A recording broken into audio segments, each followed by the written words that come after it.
श्री राधे जय जय श्री राधे।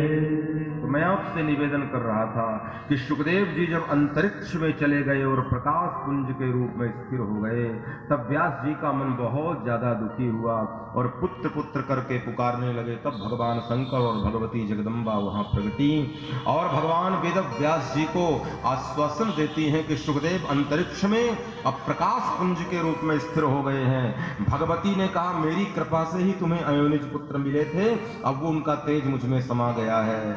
भगवान शंकर ने कहा, व्यास जी आपके मन का दुख दूर करने के लिए हम आपको एक आशीर्वाद देना चाहते हैं। व्यास जी आप स्वयं भगवान नारायण के अवतार हो, आपको हम एक आशीर्वाद देते हैं। आप जब भी कल्पना करोगे तो सुखदेव जो आपके पुत्र हैं छाया के रूप में आपको सदैव दिखाई देंगे। और व्यास जी ने नेत्र बंद किया, पुत्र को याद किया, तो सुखदेव जी का प्रतिबिंब सामने दिखाई देने लगा। और उसी के सहारे वेद व्यास जी अपनी सम्यक नाम के आश्रम में लौट करके आए। बहुत काल तक आश्रम में रहने लगे और फिर व्यास जी को एक दिन अपनी माता सत्यवती की याद आ गई।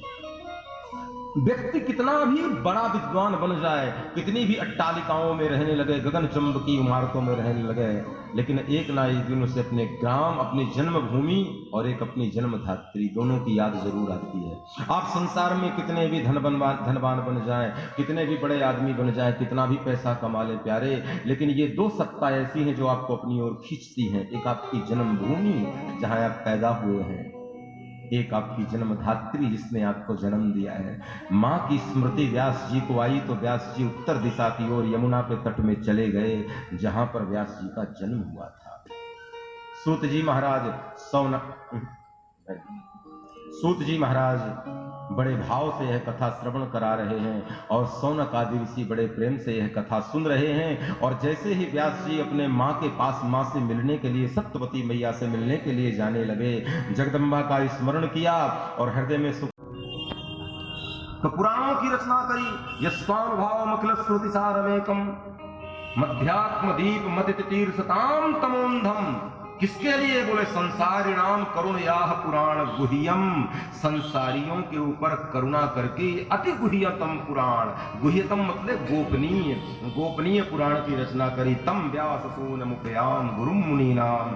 हे भगवान वेद व्यास जी, हम सनातनी जीव आपके चरणों में प्रणाम करते हैं कि आपका अवतार न होता धरती पे तो पुराण लिखे न जाते, वेदों की मीमांसा न की जाती, उपनिषद लिखे न जाते, लेकिन आपने जीवों पर कल्याण करने के लिए करुणा करके कितने वेदों पुराणों की रचना करी, वेदों का विभाजन कर दिया और फिर उपनिषद लिख दिए, महाभारत जैसा महाकाव्य लिख दिया। हम सनातनी सनात हो गए।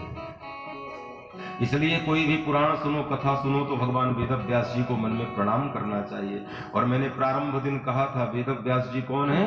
भगवान विष्णु के जो 24 अवतार हुए हैं उसमें 17वें अवतार व्यास जी हैं। ततः सप्तदशे जाता सत्यवत्याम पराशरात, जाता पराशरात योगी वासव्याम कलया हरे। ततः सप्तदशे जाता सत्यवत्याम, पराशर ऋषि से और सत्यवती के गर्भ से भगवान वेद व्यास जी का 17वां अवतार। विष्णु के जो 24 अवतार हैं उन 24 में से 17वें क्रम में व्यास भगवान हैं। कल मैं आपसे चर्चा कर रहा था कि श्री सुखदेव जी महाराज का प्रादुर्भाव हुआ है और सुखदेव जी महाराज धीरे धीरे बड़े होने लगे हैं और वेद व्यास जी के मन में इच्छा है कि बेटा सुखदेव विवाह कर ले।